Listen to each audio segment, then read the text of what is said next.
ఇందులో చిట్టి చామంతి ఉన్నాయి, చిట్టి చామంతి ఇంకా పెరుగుతుంది, దాన్ని కవర్ చేసేసింది తీయాలి. ఇది చిట్టి చామంతి. ఇది వచ్చేసి బనానా సపోటా.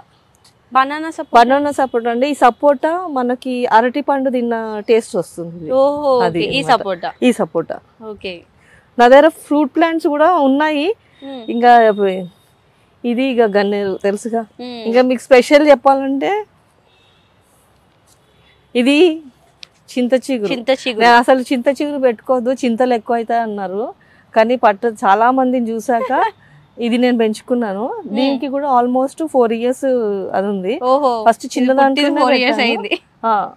ఈ ఆకులు తెంపుకొని చేసుకుంటూనే ఉంటాను పచ్చడి పప్పు. ఎందుకు పెంచానంటే 1000 రూపాయల కేజీ చింత చిగురు. కొనుక్కోను కానీ ఇది ఇంకా నేను తీసుకోవడం కాకుండా పంచుతుంటాను. ఫ్లవర్స్ అయినా వెజిటేబుల్స్ అయినా అందరికి పంచితేనే తృప్తిగా ఉంటుంది. దాంట్లో వావిలాకి చెప్పాను చూడండి, దాంట్లో ఇదొక ఆకు. అవును. ఇది గ్రీన్ కలర్ పొడుగు ఉంటుంది. యాక్చువల్లీ ఇది మంచిగా ఉండే, నేనే ఇట్లా లాగి మొన్న వస్తే తీస్తాను, దాని రూట్ కొంచెం డిస్టర్బ్ అయింది. వావిలాకు కలర్ ఇంత మ్యామ్ లేదండి, యాక్చువల్ గా ఎండిపోయింది. ఈ కలర్ ఉంటుంది, డార్క్ కలర్. ఇది కూడా పడి మొలసిన జామ. దీనికి 4 years 3 years లైఫ్ ఉంది. 3 years కాస్తున్నాయి. అవును, వస్తున్నాయి బానే. ఇది హెన్నా,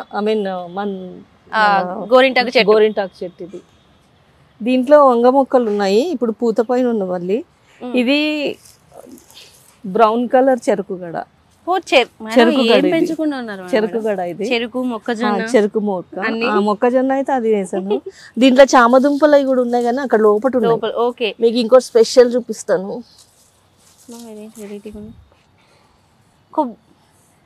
ఇది కోకోనట్ దాంట్లో అడెనియం పెట్టేశాను. యాక్చువల్లీ ఇది ఒక మా పాపకి గుర్తుగా పెట్టాను. ఇది కానీ నిజంగా బాగుంది, క్యూట్ గా. అంటే అసలు ఏది వేస్టేజ్ లేకుండా దీంట్లోని